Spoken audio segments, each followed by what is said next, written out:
নমস্কাৰ, এই বিশেষ বাতৰিৰ সৈতে ষ্টুডিঅ'ৰ মজিয়াত মই লিপিকা। যোৰহাটত উপস্থিত হৈ জনপ্ৰিয় অভিনেতা ৰবি শৰ্মাই উদ্বোধন কৰে বহু সা সুবিধাৰে উপলব্ধ হোৱা কেআৰএছ গাৰ্ডেন ৰিভাৰিং ৱেডিং ৰিজৰ্ট। নিউজ নাওৰ এক বিশেষ প্ৰতিবেদন। যোৰহাটৰ চোলাধৰাস্থিত কেআৰএছ গাৰ্ডেন ৰিভাৰি ৱেডিং ৰিজৰ্টত আজি জনপ্ৰিয় অভিনেতা ৰবি শৰ্মাৰ উপস্থিতিত উদ্বোধন কৰা হয়। বহু সা সুবিধাৰে সজ্জিত এই ৰিজৰ্টখন মুকলি কৰি অঞ্চলবাসীৰ বাবে এক বিশেষ অভিজ্ঞতা লাভৰ সুযোগ সৃষ্টি কৰা হৈছে। বিবাহ, সামাজিক অনুষ্ঠান আৰু অন্যান্য বিশেষ অনুষ্ঠানসমূহ আয়োজনৰ বাবে বিশেষ ৰূপত ডিজাইন কৰা এই ৰিজৰ্টখনৰ সকলো ৰাইজৰ বাবে এক অভিজাত পৰিসৰ দাঙি ধৰিব।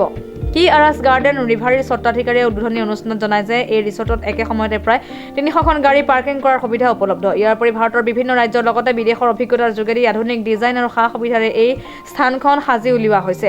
এই ৰিজৰ্টত বিশাল গাৰ্ডেন, আধুনিক ডেকৰ আৰু বিভিন্ন ধৰণৰ অত্যাধুনিক সুবিধা অন্তৰ্ভুক্ত কৰা হৈছে, যাৰ ফলত অঞ্চলটোৰ সামাজিক অনুষ্ঠানসমূহ নতুন অভিজ্ঞতাৰে ভৰা হ'ব। কেআৰএছ গাৰ্ডেন ৰিভাৰি বুলি এখন ৱেডিং ৰিজৰ্ট, বৰ ধুনীয়া ৰিজৰ্টখন আহি তাকে আজি বৰ ভাল লাগিল চাই। ইউনিক সা সুবিধা, তেওঁলোকৰ সোমাই অহা বাটটোও ভাল লাগিল, আহল বহল জেগা, ৩০০ৰ ওপৰত গাড়ী পাৰ্কিং, আজিকালি আটাইতকৈ ডাঙৰ সমস্যা গাড়ী পাৰ্কিং। তেওঁলোকৰ হলটো ভাল লাগিল, সোমাই বেংকুৱেট হলটো ধুনীয়া। আৰু এতিয়া মোক স্বত্বাধিকাৰী কোৱা মতে তেওঁলোকে পিছফালে আকৌ বেলেগকৈ ওলাই যোৱা ৰাস্তা এটা আছে, গতিকে পাৰ্কিঙৰ যান জঁটটো নহ'লে ঘৰৰ মতা মানুহখিনি আহি ভাল পায়, যিয়ে গাড়ীখন চলাই আহে। সেই অসুবিধাৰ কাৰণে বহু বজাৰ কৰাৰ পৰা বঞ্চিত হৈ থাকে ঘৰৰ তিৰোতাকেইগৰাকী। ডাঙৰ সমস্যাটো পাৰ্কিঙে, পাৰ্কিং আটাইতকৈ ডাঙৰ সমস্যা পাৰ্কিং, কাৰণ যিটো বাট একেটাই হয় ওলাই যোৱা সোমাই অহা, গতিকে এই তাত যিটো যান জঁটৰ সৃষ্টি হয় তাত মানে কাপোৰৰ ভাজ নষ্টই হৈ যায় মোটামুটি। গতিকে সেইটো এটা বৰ ভাল কথা, তেওঁলোকে আহল বহলকৈ কৰিছে। আয়োজকসকলো ইয়ালৈ আহি মানে নিজকে ভাল পাব, সেই সুবিধাটো পাব। হয়, ডেফিনেটলি তেওঁলোকে সুবিধা পাব। আৰু পৰিৱেশটো বৰ ধুনীয়া, হুলস্থুল নাই, সুকীয়া স্থানত সুন্দৰকৈ, আৰু চোলাধৰা নিচিনা অঞ্চলত য'ত মানুহৰ কাৰণে আহিবলৈও বৰ বিশেষ দূৰ নহয়। গতিকে সেই হিচাপে মই ভাবোঁ যে অলৰেডি ইয়াৰ লঞ্চটো এটা গ্ৰেণ্ড ছাকচেছ হয়েই, আৰু ঈশ্বৰৰ আশীৰ্বাদ, ৰাইজৰ আশীৰ্বাদত আজি মই আহি উপস্থিত হৈছোঁহি ইয়াত। সকলোৰে ইচ্ছা মৰ্মে ময়ো নিজকে সৌভাগ্যৱান বুলি ভাবিছোঁ। আশা কৰোঁ তেওঁলোকৰ এই ৰিজৰ্টটো তেওঁলোকৰ বাবে ব্যৱসায়িক দিশতো সফল হওক আৰু মানুহৰ মাজতো পপুলাৰ হওক, যাতে সকলোৱে বিবাহটো সকলোৰে এটা সপোন, তেওঁলোকে এই সপোনটো এখন সপোন নগৰীত আহি সম্পূৰ্ণ কৰি যাওক, তাৰে ঈশ্বৰৰ ওচৰত প্ৰাৰ্থনা কৰিছোঁ। উদ্বোধনী অনুষ্ঠানত অঞ্চলটোৰ বহু বিশিষ্ট ব্যক্তি, অতিথি আৰু স্থানীয় ৰাইজৰ ভিৰ দেখা গৈছিল। সকলোৰে মতে এই ৰিজৰ্টখন যোৰহাট আৰু অসমৰ পৰ্যটনৰ বাবে এক বিশেষ সংযোজন হ'ব। কেআৰএছ গাৰ্ডেন ৰিভাৰিয়ে এক নতুন পৰিসৰত অনুষ্ঠান আয়োজনৰ স্বপ্ন বাস্তৱায়িত কৰি তুলিব বুলি আশাবাদী। সাম্প্ৰতিক সময়ত ৰাইজৰ বাবে সা সুবিধাৰে পূৰ্ণ এই ধৰণৰ ৰিজৰ্টৰ প্ৰয়োজন বোধ হৈ আহিছিল, আৰু কেআৰএছ গাৰ্ডেন ৰিভাৰিয়ে এই অভাৱ পূৰণ কৰিবলৈ সক্ষম হ'ব জানিবলৈ দিয়ে। সকলোকে অশেষ ধন্যবাদ যে আপোনালোক আমাৰ মাজত আজি উপস্থিত হৈছে, আমাৰ এই প্ৰচেষ্টাক আগুৱাই যোৱাত উদগনি আমাক যোগাবৰ কাৰণে।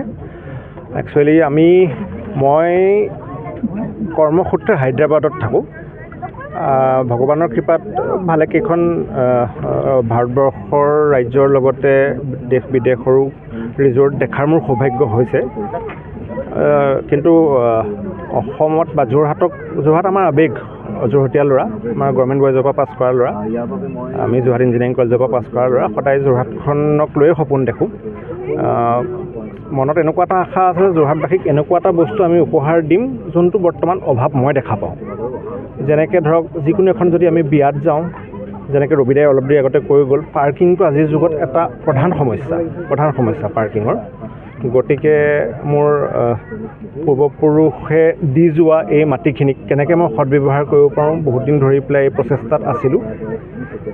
কেনেবাকৈ মই ভাবিলোঁ যে যদি বিবাহ এটা মানে প্ৰত্যেকজন ব্যক্তিৰে এটা জীৱনৰ মানে অন্যতম আটাইতকৈ মানে ইম্পৰ্টেণ্ট ইভেণ্ট হয়, সেইটোত সকলোৱে বিচাৰে, একদম দেউতাকজনে সদায় বিচাৰে ছোৱালীজনীক কেনেকৈ মানে ভালকৈ বিবাহখন দিব পাৰোঁ, সকলোৰে সপোন থাকে। তাত মইনো মোৰ ফালৰ পৰা কেনেকৈ কণ্ট্ৰিবিউট কৰিব পাৰোঁ, সেইটোৱে আমাৰ একচুৱেলি অৰিজিনেল মোৰ থটটো। তাক লৈ এনেধৰণে আগবাঢ়িছোঁ। আপোনালোকে সহায় সহযোগ কৰিব। ইয়াত আমি নতুন কনচেপ্ট আমি আনিবলৈ চেষ্টা কৰিম।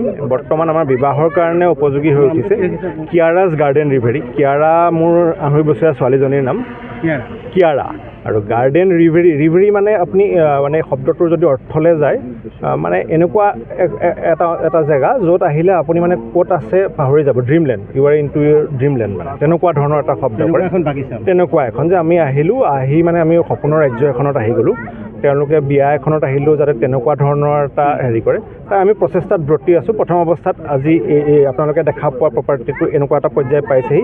যোৰহাটৰ পৰা Simanta Madhav Baruah report, news now 24/7।